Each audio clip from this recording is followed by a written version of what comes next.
No one in Canada should ever be afraid to call themselves a Zionist. I am a Zionist.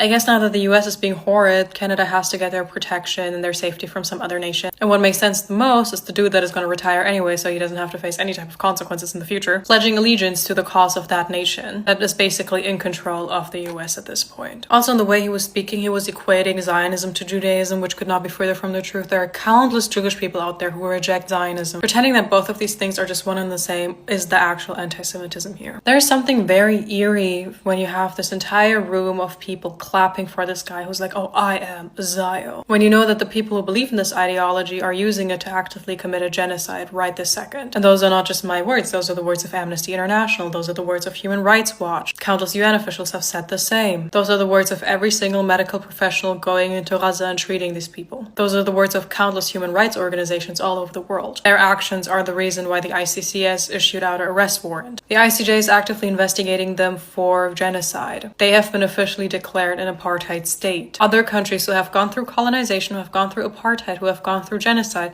are saying this is a genocide. The only people who are saying no, it is not one other people who are being actively paid by this nation, or the people who have committed genocides themselves in the past.